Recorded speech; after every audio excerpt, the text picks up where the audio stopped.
So hey guys, I gotta walk up to Rite Aid and get a script, pick up my acid reducer, which I'm sure you don't care about, but anyway, I figured I'd take an opportunity to film a little bit, show you what what it looks like up here. Still snow on the roads. It's really sunny out today, nice and warm. I mean, it's a nice day, winter day. Snow's melting. Perfect snowman building snow. But yeah, the reason I wanted to make this, I wanted to kind of talk to you guys about something. I made that video a few days ago about the trucker convoy, and I was talking about how it's going to impact the little man and how they war game it out in the AI computers years ago. And I was talking about Project Echelon, which was an NSA program down in Australia, a big supercomputer. And I mean, they do that stuff. And there's some creators out there that have eyes, and discernment, and they realize it. KJ Osborne is one. He does that show, KJ's What Happened. Uncool Paranoia was talking about it on her video earlier I was watching. People realize and can see that humanity really is being set up. And I just wanted to touch base on my channel. I never plan on being a YouTube creator. I'm not not selling t-shirts yet. If I ever do, it'll be ones that I personally make in my basement. I been into crypto for a while, so I'm pretty computer savvy and creative and stuff. Maybe put out some music or whatever, but I wanted you guys to understand that I wasn't always a Christian. I came to the conspiracy stuff long before I was a Christian. And like, I read Crowley's books and all the magical alchemy texts, and I read a lot when I was locked up, and we were able to get all those books. I mean, it wasn't a problem. There was a time in my life, about a 3-year period, where I read every esoteric text I could get my hands on. So, I was familiar with the 2012 Mayan prophecy and, aliens and everything else. And, my biblical understanding of what's going on came later in life. So, I don't know, I guess in a way, I kind of feel like I'm one of them people that has a lot of stuff figured out, maybe a little bit better than some of the other people. And I don't say that in a conceited way at all. I just say it in an informed way, But yeah, so I'm about to go by Sparrow Hospital here in a minute. Sparrow Hospital that recently got National Guard. So hey, what's going on, Tony? How you doing, bro? Say hi, man. Certainly. What's good?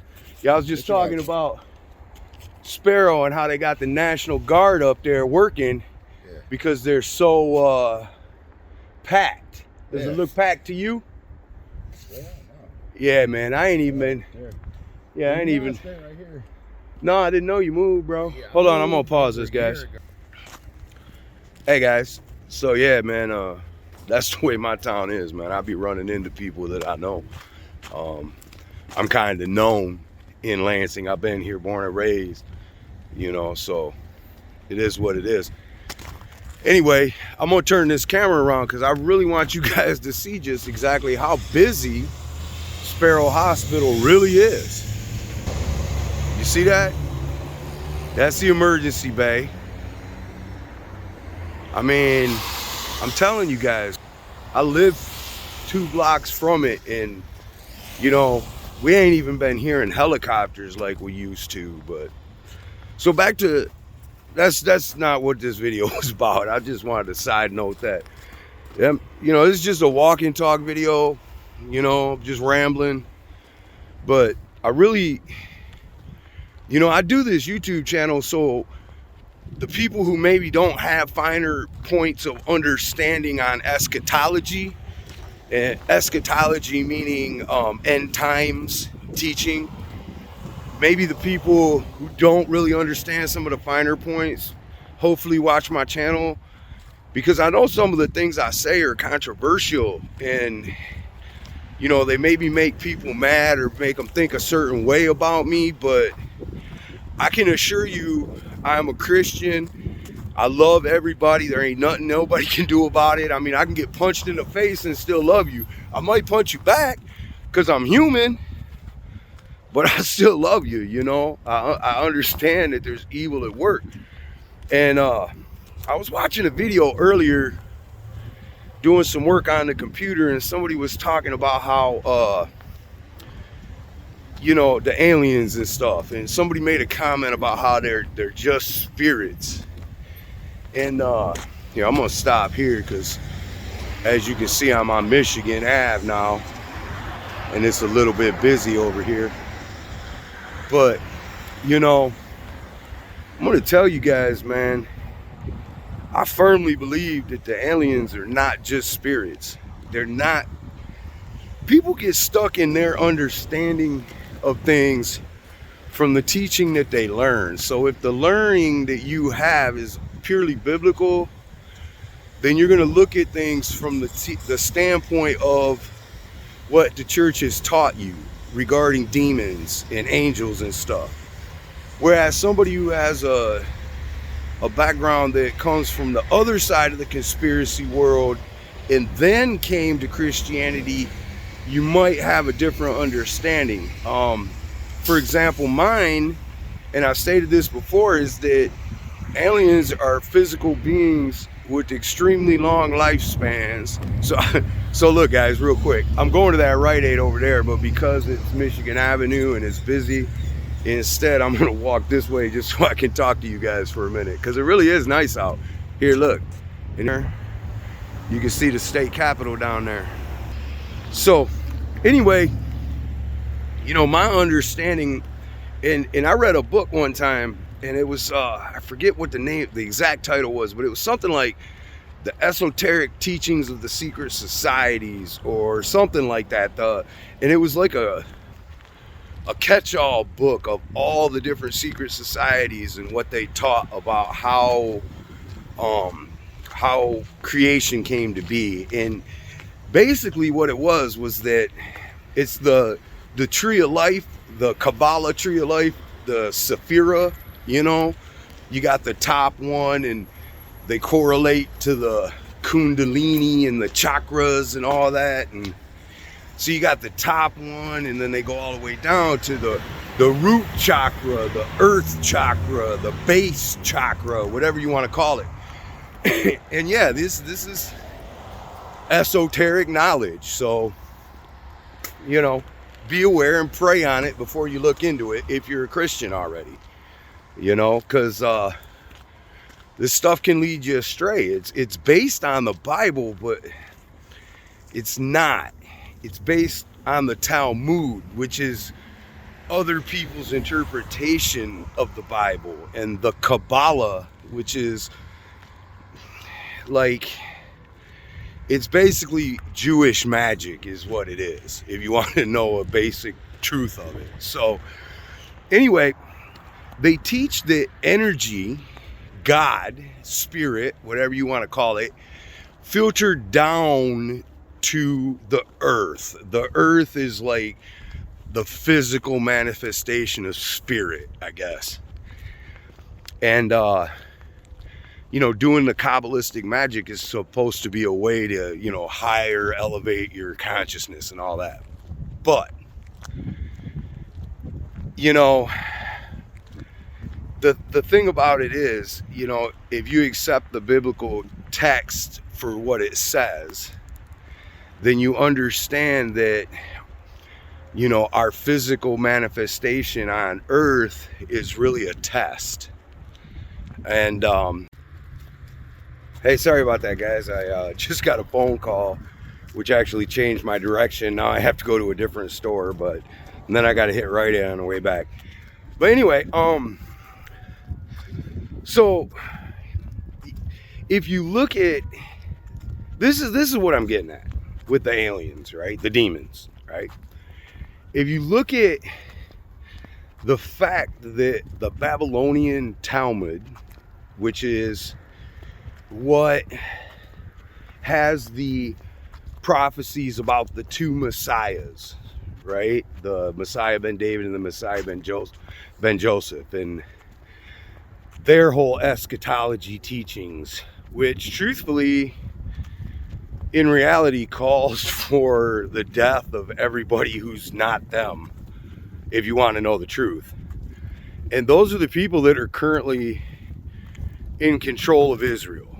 So, you know, I've said it before and I'll say it again.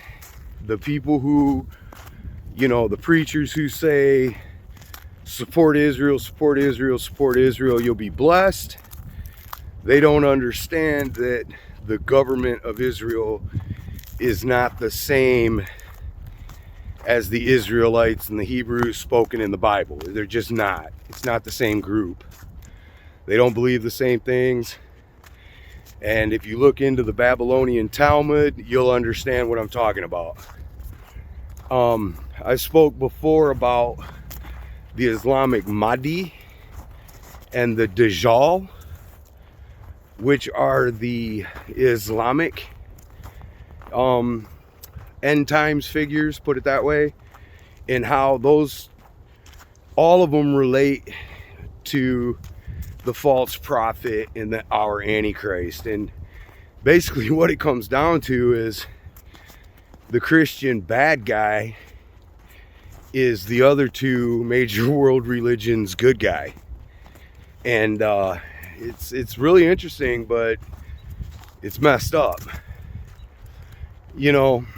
So anyway, if you look at what the Sumerians, the Babylonians, you know, Nimrod, the Tower of Babel, the Noah, you know, the Noah story, I guess, not story, but history. You quickly realize that, you know, there was physical sex between the fallen angels and humans, and they had physical children. And, you know, the church will teach that after the flood, you know, they became these incorporeal beings, these spirits that, you know, possess people and all that. And I don't see it that way. I see it as they're physical beings that are able to astral travel and influence us. They have a higher understanding and knowledge of all of that Kabbalistic filtering down of the energy, whatever, all that stuff that we're not supposed to even mess with. Doesn't mean it's not true. And what I'm saying is that, you know, if they have physical bodies with extremely long lifespans, and, you know, they come out here and astrally use their bodies to mess with our bodies and our spirit, our soul. But, you know, what if they have a technology that allows them to have a ship in an underground hangar, let's say, and that ship in the underground hangar can, let's say, phase shift somehow, and allow them to come out here and interact with our physical bodies. That would explain like the alien implants and the testing. It would also go a long way towards explaining why people are able to stop those incidents by using the name of Jesus. Because they're still spiritual beings that have to obey the laws of God. So, you know,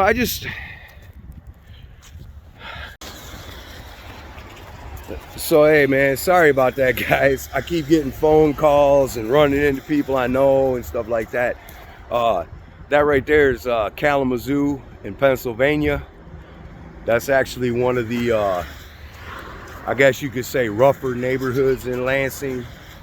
The Hostro, they call it, you know. But anyway, that's irrelevant.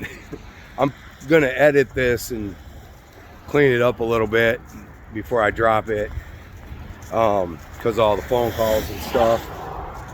But yeah, you know, there's one,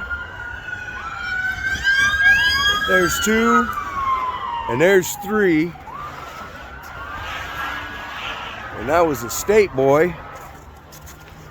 So, a little excitement in the video. No, just kidding. Yeah, I pray for whatever's going on, you know. We've been having a lot of crime, huge crime increase in Lansing, a lot of shootings. Just random. Well, here comes another one flying down the road. They're flying, so it must be important. But yeah, you know, I just really wanted to, because if you made it to the end of this video, then you deserve to hear this information, because I know how people are, and I know what click-through rates. Wow, two more.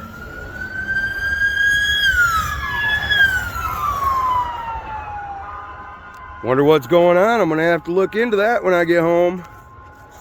So, anyway, yeah, the world, man, is in a sad state. But so anyway, if you made it to the end of this, I'm almost to Rite Aid finally, then you deserve this information. You know, I've talked to you guys before about my upbringing a little bit, and you know, masonry and my involvement, or attempted involvement at one point in my life, I guess. And you know, the things that have led me to understand that my family brought me up that way and it was expected of me and all that. And how, you know, it was a big psychological, spiritual game, basically. You know, I haven't gone into a lot of details, but it's a really amazing and interesting story. Maybe one day I'll sit and do a video and just discuss that whole situation. But something that I haven't mentioned a lot in my videos, I did have a big write-up on my website at one point when it was up about aliens and some of the incidents that happened to me when I was a kid. Real long story short, we were on our way home from St. John's one night, and we got back to my grandma's house, and we had a big conversation with my grandma about how we had seen a UFO, but then we never discussed it again. And I remember that night the vehicle being parked in a field. It was a Jeep that we were driving at the time, and I remember because we only had it for a few months. My dad was buying it from a friend of his at one point. Deal didn't work out, and we gave it back, and I loved it. It was a cool car, and we were in that Jeep when this incident happened. I remember being in a field and like looking up at the rim of the thing, standing outside of the car, and we never discussed it. We told my grandma when we got back that we had seen it, and nobody, of course, asked for my opinion. I was, I don't know, 7 or something, and we never talked about it again. Now, my mom had to have a hysterectomy shortly after my brother was born, and it was only me and my brother. There was only 2 kids, and well, my half brother. I was the firstborn that, you know, opened the womb, as the Bible says. Yeah, there's a church right there and a church right there. That one serves breakfast to the homeless on Saturdays or something. But anyway, my mom had to have a hysterectomy because she had a lot of scar tissue in her uterus. And, you know, in light of the whole genetic lines being manipulated over time with the aliens, you know, I just find that interesting, along with a lot of other stuff that happened in my life. And, you know, I'm not saying this to be cool or ooh, he was abducted or none of that stuff, man, because I don't know. I don't know what happened. You know, I kind of do feel like I have an understanding of end times events, though, and I've told you before, I've known since I was a very young kid that I would live to see these days, that I've known that it was probably how I was gonna die, is in a FEMA camp. I've been talking about it since I was a teenager. You know, Richie from Boston said in his video the other day, I never expected. And I was sitting there thinking, and I was like, I kind of did expect. So, I don't know, man. That's my video for today. Like always, I love each and every one of you. Rite Aid's right over there. I got to go get my script. Sparrow's right over there. Super busy, as you can see, in desperate need of the National Guard. But anyway, man, I love you and ain't nothing you can do about it.